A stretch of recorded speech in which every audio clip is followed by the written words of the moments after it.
I'm here in the heart of mountain lion territory. And if you live in LA, you've probably heard the stories of the mountain lions that live here in these hills. You probably even know someone who's had a cougar walk through their backyard. Well, the mountain lions that live here in LA, they don't have a lot of space, but that's just one of the many problems that threaten the survival of their population.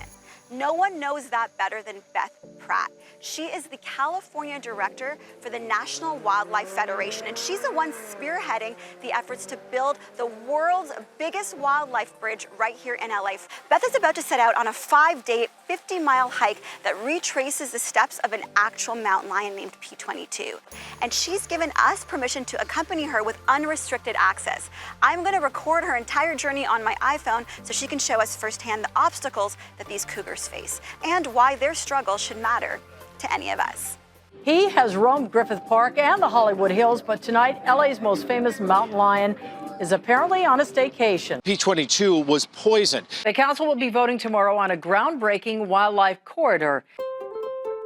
All right, Beth, so day one, we're on this hike. Set this up for us. Day one, we hike down through Malibu Creek State Park and pick up the Backbone Trail and end up at the Lois Ewan Overlook. If you live in LA, you've heard about these mountain lions, but what's the issue?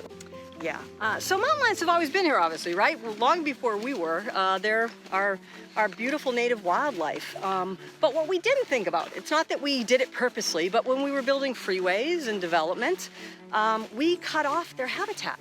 And so what we've done is trap them in these really small territories. Because they can't move, they're mating with their family. I remember reporting on a story a few months ago where they found these two gorgeous little mountain lion cubs, and then it came out that, their father was also their grandfather, Yep. their great-grandfather, their great-great-grandfather. That's what you're finding. We know, inbreeding, icky, Yeah. right?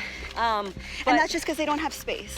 They can't leave their territories to get to new spaces where they don't have to date their family members. Because of our roads. Because of our roads. Most of them get hit. Most of them are not as lucky as P22. Oh, we just had a beautiful raptor fly over. I couldn't see what it was, but it was a raptor. Several of LA's mountain lions wear research collars that track their behavior and movements. It is because of these collars that the National Park Service was able to determine the need for a wildlife crossing to give these cougars a safe passageway to travel through our city. Beth will wear an actual cougar tracking collar around her neck for the entire hike. I just have to point out how different this is. We were just look at this. in quiet in the middle of what really felt like the wild. And now look at this, we're at a major intersection. It's super loud. There's cars everywhere. Would you cross this as a mountain lion? I wouldn't even cross as a person. So this just shows you what the animals face. It's the same abruptness. They're like, oh no, what do I do? I'm out of green space, but I have to go on. And for mountain lions, it's life and death. P22, he needed to escape because the dominant male at the time might have killed him if he stayed. Right, so he had to leave. He had to leave. Yeah. It was either death by traffic or, death by the mountain lions. Good morning, everyone. It is day two.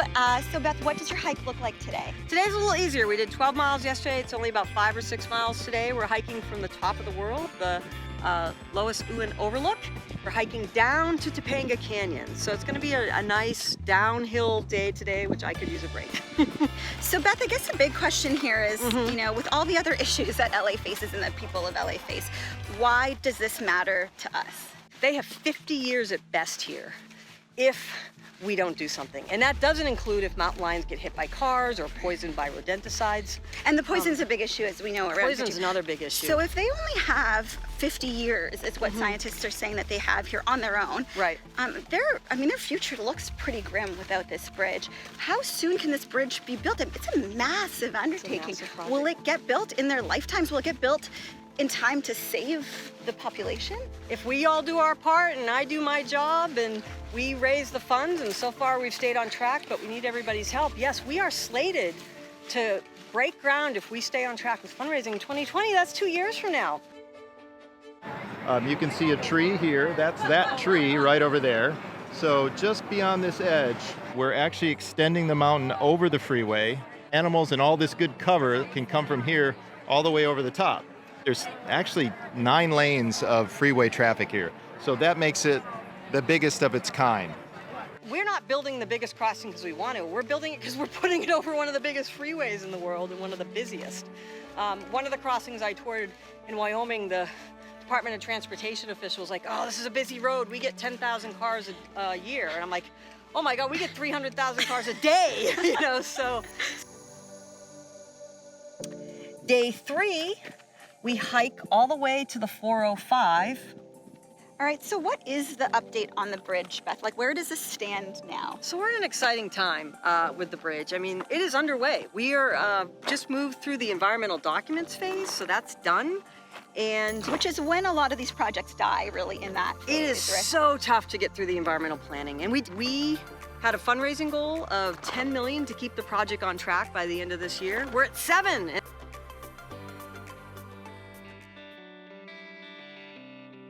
Day 4, all the way down Mulholland to the Hollywood Bowl overlook at the 101 freeway. All right, it's day 4 of the hike. I'm here with Beth Pratt at 405. So Beth, what happens today? Set into context what the hike is today. Yeah, you know, today's day 4, and the first, 3 days were, we hit some roads, but we were really in the trail country of the Santa Monica Mountains on the Backbone Trail. But last night when I came here, I hit the urban core. I went from trail hiking to we are on pavement, and we'll be on pavement most of the day. But this is one of my favorite spots because, boy, does this tell the story. So picture you are a mountain lion and you have just sort of come out of the Santa Monica Mountains and you're wondering what all these roads are, and then you're confronted with this. The 405, which most of us can't even successfully drive on without going crazy. You somehow have to get across this.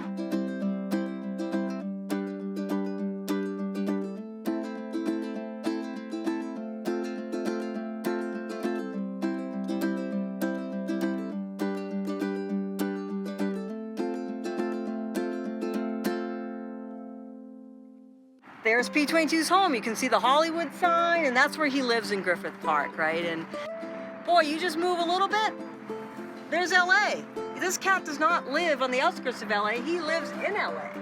And what you also see there in the camera is the 101 freeway, which he had to somehow cross. Look at that, that is 10 lanes of pavement. This is rush hour, so the traffic's a little bad, but I'll tell you, at night, which is when he probably crossed, that traffic wasn't much better. So to me, this is the P22 story and what we're hiking to show that, there is a mountain lion living in Griffith Park, which is just wondrous, but look at the challenges he had to face to get there.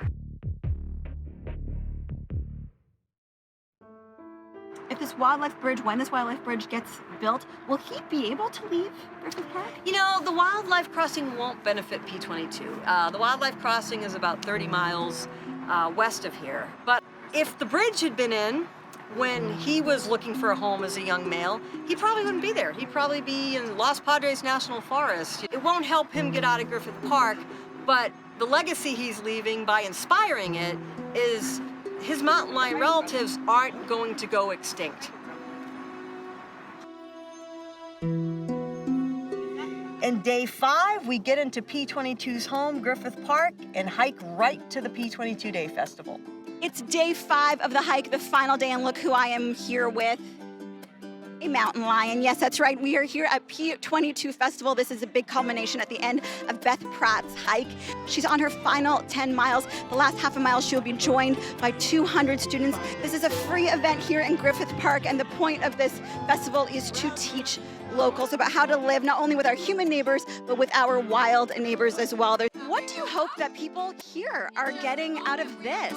What I hope they're getting is simple ways they can help. Part of what we're doing is trying to build the largest wildlife crossing in the world. But everybody here can do something simple at home to have just as much impact as that crossing. Like what? You can plant native plants to help pollinators and butterflies. You can put up a bat house. You can just put in a bird bath. You can slow down on the road so you don't hit wildlife. Simple things everybody can do. That's what I hope you take away here. And also, that it's possible to coexist with wildlife, even mountain lions. P22 shows that.